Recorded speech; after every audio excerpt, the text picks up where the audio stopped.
Session में बात करते हैं कंप्यूटर हार्डवेयर और सॉफ्टवेयर के बारे में।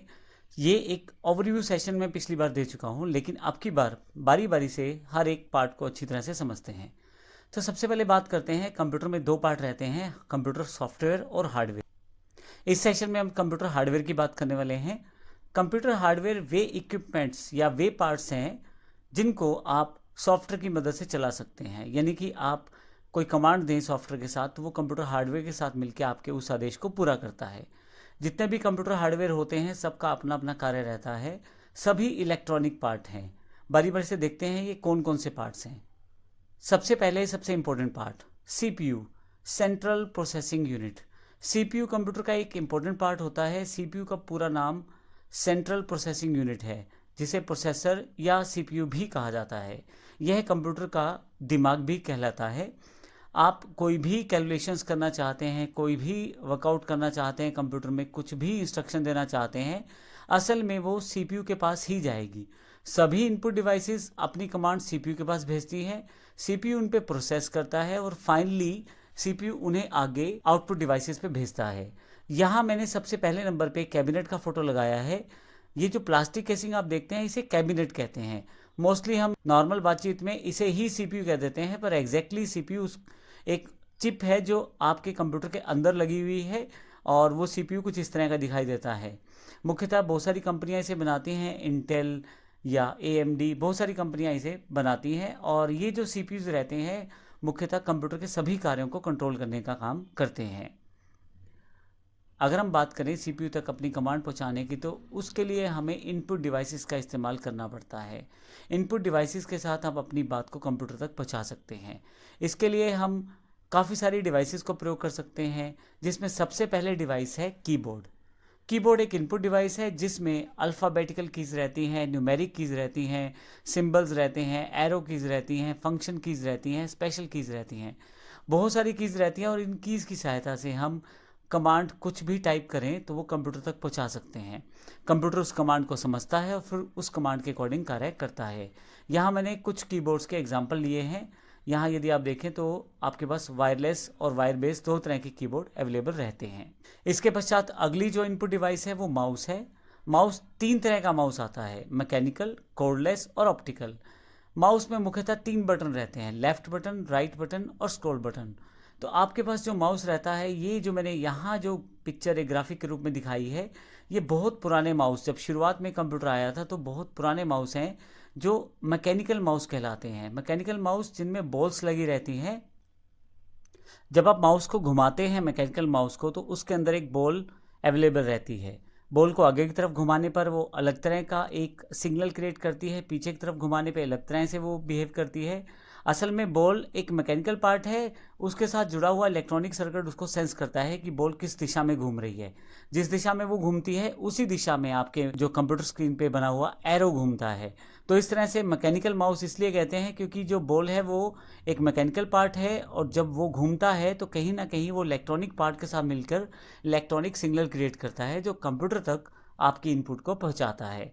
तो इस तरह से हम मैकेनिकल माउस का इस्तेमाल करते हैं। बहुत पुरानी कैटेगरी के माउस हैं, इस वक्त मार्केट में ये अवेलेबल नहीं हैं। इसके अलावा कॉर्डलेस माउस हैं। कॉर्डलेस माउस में एक आपके पास रिसीवर रहता है और जो कंप्यूटर से जुड़ा रहता है, और माउस के अंदर ही एक ट्रांसमीटर होता है। इसमें किसी तरह की तार नहीं होती और पूरा इलेक्ट्रॉनिक सिस्टम रहता है। जब आप माउस को प्रयोग करेंगे तो माउस एक सिग्नल क्रिएट करेगा आगे पीछे घूमते हुए या बटन दबाते हुए।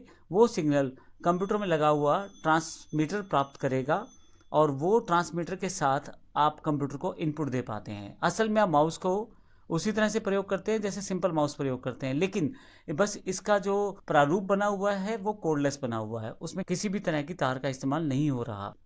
केवल आप माउस को प्रयोग कर रहे हैं। माउस के अंदर बैटरी यानी कि सेल का प्रयोग किया जाता है जिससे माउस को पावर मिलती है। इसका एक बड़ा बेनिफिट ये भी रहता है वायरलेस माउस का कि इसमें किसी भी तरह की तार जुड़ी नहीं रहती, तो आप आसानी से माउस को कहीं भी रख के प्रयोग कर सकते हैं। एक थर्ड और सिंपल कैटेगरी जो माउस की वो ऑप्टिकल माउस है। ये एक नॉन मैकेनिकल माउस है लेकिन इसके साथ वायर जुड़ी रहती है। बस यही एक फ़र्क है, वायर इसमें जुड़ी रहती है। जो पिछला माउस हमने देखा था वो वायरलेस देखा था। इसमें ट्रांसमीटर वगैरह तो कुछ नहीं होता, सिंपल यूएसबी या PS2 आपके पास यहाँ पे कनेक्टर्स रहते हैं। जैसे ऊपर अगर आप देखें तो हरा सा ये जो कनेक्टर है ये है PS2 कनेक्टर कहलाता है, और जो नीचे वाला कनेक्टर है यह USB कनेक्टर कहलाता है। आज की डेट में मुख्यतः माउस USB बेस्ड और वायर बेस्ड और वायरलेस बेस्ड ही अवेलेबल है। PS2 वाले कनेक्टर वाले माउस अब इस वक्त मार्केट से आउटडेटेड हो चुके हैं। और USB माउस का सबसे बड़ा बेनिफिट ये रहता है आप इसे कहीं भी इनपुट कर सकते हैं, जबकि PS2 वाले माउस में एक डेडिकेटेड स्लॉट होता था PS2 का, वो लगाते थे जब हम, तभी ये माउस कार्य करता था। ऑप्टिकल माउस में एक छोटा सा लेंस अंदर की तरफ रहता है, जब आप माउस घुमाते हैं तो लाइट जलती है, और इसके साथ साथ आपके ऑब्जेक्ट की स्पीड और डिस्टेंस के आधार पे वो लाइट कुछ सिग्नल्स कंप्यूटर को भेजती है, जिससे कंप्यूटर को इनपुट प्राप्त होती है। इसके अलावा काफ़ी सारे इनपुट डिवाइसेस और हैं, जिनमें जॉयस्टिक असल में एक वीडियो गेम खेलने के लिए प्रयोग किया जाने वाले रिमोट को भी जॉयस्टिक कहते हैं हम।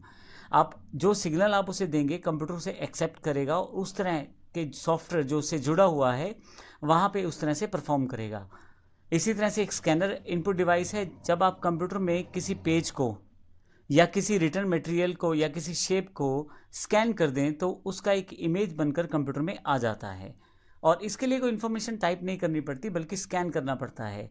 आजकल ऐसे एडवांस सॉफ्टवेयर्स हैं, अगर आप किसी बनी बनाई या पहले से प्रिंटेड बुक को रखें या पेज को रखें तो उस पर जो लिखा हुआ है वो टेक्सचुअल मोड में कन्वर्ट होकर आपके MS वर्ड की फाइल तक में आ जाएगा। इस तरह के सॉफ्टवेयर्स अवेलेबल हैं।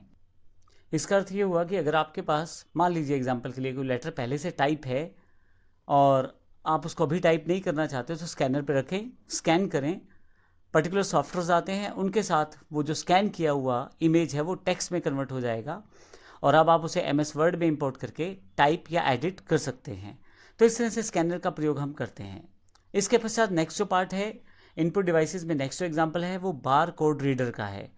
बार कोड रीडर क्या करता है, आप अगर कोई सामान लेते हैं, जैसे बिस्कुट लिया आपने या आपने कोई घी का पैकेट लिया, तो आपने ध्यान दिया होगा उस पर एक कोड दिखाई देता है। उस कोड को यदि आप बार कोड गन से स्कैन करें तो वह कोड एक अलग फॉर्मेट में, जिसमें काफ़ी सारी इन्फॉर्मेशन छुपी रहती है, वो कंप्यूटर स्क्रीन पे ला देता है। जैसे उस प्रोडक्ट का rate, date of manufacturing, date of production, और या ये लगा के चलें डेट ऑफ एक्सपायरी, बहुत सारी इन्फॉर्मेशन उस पर रहती है।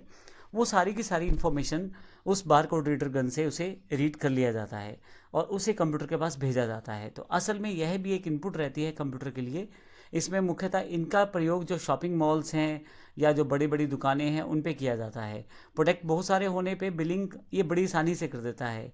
केवल स्कैन करना है किसी आइटम को और उसका रेट या उसकी क्वांटिटी, हर चीज़ आपके कंप्यूटर में खुद ही लोड हो जाएगी सॉफ्टवेयर के अंदर, और आपको कुछ भी टाइप नहीं करना पड़ेगा, कुछ भी ढूंढना ही नहीं पड़ेगा बिलिंग के लिए। तो इस तरह से बार कोड रीडर का प्रयोग किया जाता है। अगर इनपुट डिवाइसेस की बात करें तो टच स्क्रीन भी इनपुट डिवाइस का पार्ट है। अगर आप कभी ATM जाते हैं तो आप देखते हैं ATM में जैसे ही आप प्रेस करेंगे स्क्रीन पे तो कोई और ऑप्शन आ जाएगा जिसमें आपसे बैंकिंग की जानकारी या डिपॉजिट या विड्रॉल या काफ़ी सारे ऑप्शंस पूछे जाएंगे। जब आप उस पर्टिकुलर ऑप्शन पे टच करेंगे अपनी उंगली से तो आगे फर्दर ऑप्शन खुल जाएंगे। इस तरह की machines touch screen input screen के साथ अवेलेबल रहती हैं। कभी आप रेलवे स्टेशन जाएं या कभी एयरपोर्ट पे जाएं या कभी मॉल्स में जाएं या आप बैंक के ATMs में जाएं तो इस तरह की काफ़ी सारी डिवाइसेस आपको लगी मिल जाएंगी जिस पे आप अपने हाथ से या उंगली से चला सकते हैं। उसमें किसी तरह के माउस की आवश्यकता नहीं रहती। स्क्रीन पे जो दिखाई दे रहा है आप बस वहाँ जाके प्रेस करें और उस तरह का कमांड कंप्यूटर के पास चला जाएगा। तो यह भी एक इनपुट डिवाइस है।